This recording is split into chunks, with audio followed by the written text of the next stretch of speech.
So, imagine that your contrasting experience has caused you to give birth to yet another amended desire. So imagine that this desire is out there in your future experience, and you are moving toward it with every thought, word, and action that you're offering. But you know that every subject is really two subjects. It's like picking up a stick that has two ends on it. The subject of wellness on one end, sickness on the other. The subject of financial abundance, plenty of money on one end, not enough on the other. Relationships, feeling really good on one end, not feeling so good on the other. So every subject is like a stick with two ends. So out there in your future is a big long stick called financial abundance. And right now, where all of your power is, you're having an experience which is causing you to offer mental or verbal commentary. So, as you say things or focus on things that feel sort of good to you, you begin progressing toward the end of the stick that will please you when you get there. But as you say things that don't feel so good, you begin proceeding toward the end of the stick that won't feel so good when you get there. There are some of you who say something that feels pretty good and something that feels pretty bad and something that feels pretty good and something that feels pretty bad, something that feels pretty good and something that feels pretty bad. So your proximity to what you really want or what you really don't want doesn't close.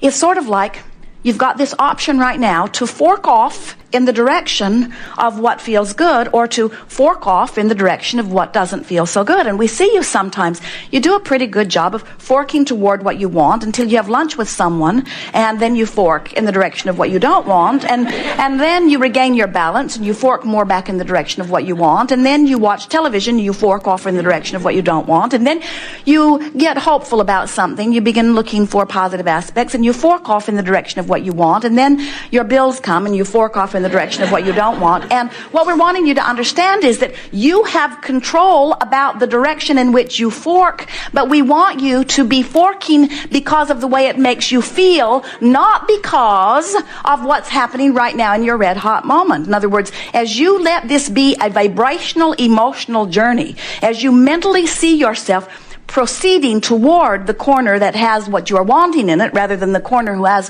what you do not want in it, what begins to happen is, as you make the decision that right now from wherever I am, and it doesn't matter where you were before, all of your power is right now. In other words, your ability to begin moving toward or away from, toward what you want or toward what you don't want, is all right here, right now. And what happens as you compare where you are to any others in terms of manifestation, you lose your place relative to what you're doing with your vibration.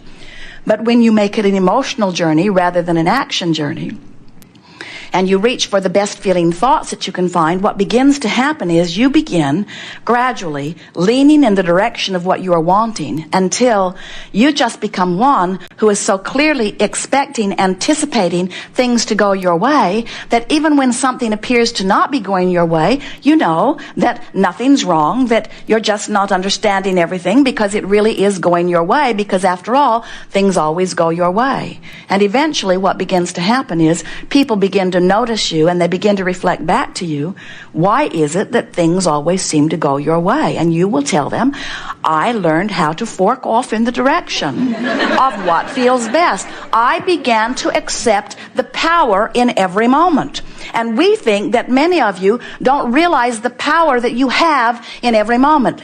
And we want you to leave this gathering really understanding that it is really a matter of, in this now where you have all of your power, of making such peace with where you are that you begin forking in the direction of what feels good. An image comes to mind of someone who is standing at the cresting waters of a raging river, and the bulldozers are all there trying to shore up the banks of this river, trying to save this woman's home. But the floodwaters have been rising, and the people on the bulldozer can see that they are a very incompatible match to the water that is raising. And when you see the television camera pointed at the woman and you see her fretting as it seems inevitable that this water, this current, is going to sweep her home away, we want to say to her, so be it. It is the inevitable result of the flow that is in place. Don't try to fight against the inevitability of the flow that is in place. Instead, relax into it, let it wash you out to sea, and then regroup and start forking in the direction of what you're wanting. And we want you to understand that we know that sometimes our words about vibration and our words about cheer up and our words about lean in the direction that feels better feel like very paltry, small response to raging waters that are on the brink or even happening in terms of manifestation. But we want you to understand that you cannot, with your action, fight the current that you have been offering vibrationally. The current that you've been offering vibrationally is what's happening. Don't you think that it is time that with all subjects, even like the subject of medicine, that people begin to approach it from the causation stage rather than from the trying to build a higher dike stage? And we can understand why surgery or medicine might soothe when you are in that place of trauma, but it's a small soothing, and it doesn't change anything really until you get back to the heart of the vibration that caused you to be in that predicament to begin with. You don't have to go back and undo anything. You can stand right where you are and utilize the guidance system that is within you, that is lovingly knowing everything that you are and everything that you want in relationship to where you are vibrationally about it, that is giving you vibrational feedback in every moment to help you know the vibrational relationship between these two powerful points of vibrational relativity. Isn't that good to know? So what somebody else thinks is irrelevant in this, isn't it? What somebody else has manifested is irrelevant in that. So what you're wanting to do is collect the data that makes you close the gap. And sometimes we see you seeming to deliberately collect the data that widens the gap. And we understand why you do it. Anytime you're standing in a place apart from who you are, you can feel that something's gone terribly wrong. And there is this feeling of wanting to justify to someone why things are not better than they should be. And so as you drum up or amplify or gather the statistics of what has gone wrong in order to support your position of being where you don't want to be, we're wanting to say to you, not helpful.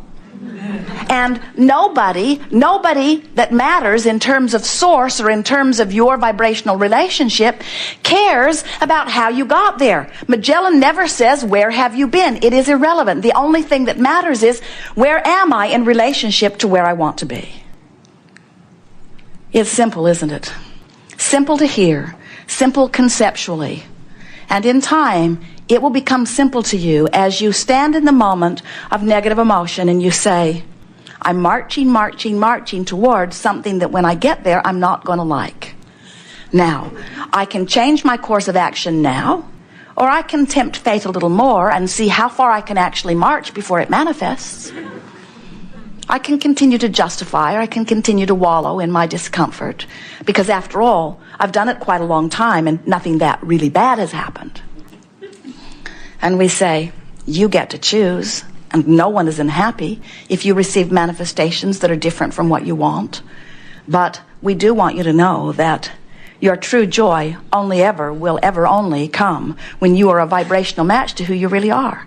You can't have become this bright, shining new being with all these bright, shining new ideas and be over here, not yet a vibrational match to it, and really be in your ultimate joy. So the optimum creative experience is for the contrast to continually give birth to new intentions, and you to just continually reach for the best feeling thought that you can find, so that you become steadily a vibrational match to the new intentions. And then the way your life plays out is you don't feel frustration about what's not yet manifested. Instead, you feel the life-giving qualities of these new intentions that are summoning life through you. You are eternal beings, and you cannot be eternal and complete at the same time. They do not go together. If you are eternal, then you are growing. And if you are growing, then there's stuff not yet done. And if there's stuff not yet done, then you are incomplete. But when you are incomplete and happily optimistic, now you are living life in the way you did from your non-physical vantage point when you decided to jump into this time-space reality. You said there'll be plenty of things that I adore, plenty of things that I don't like so much, and out of all of that will be born my unique intentions for me. And Source says, and when you find them big or small, we'll be right there with you, because no one better than you can decide from your vantage point. And when you decide, we'll be there, and you'll have guidance that will let you know whether you're there or not. We're done. Go to the beach. So, you have some things you want to talk about. We see our value to you in helping you to close the vibrational gap. We do not see our value in the way some of you have been approaching life. Humans often, when they see a condition that makes them feel good, they vote for more conditions like that. And when they see a condition that causes them to feel bad, then they push against and try to eradicate the earth from those conditions. And what we're wanting you to understand is this is an attraction-based universe. It is all about inclusion. When you give your attention to something wanted and say yes to it, you include it in your vibration. When you see something you do not want and you shout no at it, you include it in your vibration. So there is no such thing as no in this vibrationally based universe. We see our value to you in assisting you, not in trying to figure out how to change the condition so that you can feel better in response to the condition. That's conditional love, isn't it? I feel love under these conditions, but not under those conditions. And we say, no, that's not who you are. Who you are is love. You feel love under all conditions, which means you have the ability to focus your mind in such a way that you stay in vibrational concert with that which is love, with that which is source. You don't need to demand that conditions change. And so sometimes you'll want to talk about something your son is doing, or something your mother is doing, or something that your employer is doing. And if they would do it differently, you would feel better. And you think that your questions to us are about how you can work the energy just right to make them do the things that when they do them, then you will be able to observe them and you will feel better. And we say, surgery we understand, medicine we understand, bulldozers on the dike we understand, and we understand your motivation for wanting to do that. We do understand trying to keep your head above water just for one more moment while you get another breath of air. But what we are really wanting you to understand is that unless you do something about your vibrational countenance, nothing can change. Nothing long-term will change, that's certain. Haven't you found it interesting that a new disease pops up and humanity finds the cure only to find another disease popping up? Don't you think it's interesting that you don't get to the end of those diseases? And the reason you don't is because you have not yet got to the end of pushing against things. So, we'll talk about unconditional love, which is finding vibrational alignment regardless of the condition, holding the thought of San Diego even though I'm out in the desert, so that my emotional journey has me in alignment, which means my physical journey, my action journey, must catch up with it. We have enjoyed this interaction immensely. It is wonderful to come together with those like you who are coming more and more in every day to understand who you are. Be easy about all of this. We make too much of all of this. There are no big things, there are only small things, and they're all right here for you to choose among them. Close that vibrational gap and feel better and better and better and better and better, and understand that there will always be something else out there that you're wanting. And let that desire, that currently unfulfilled desire, breathe the life into you that you knew it would and that it promised to. Life is supposed to be fun. There is great love here for you.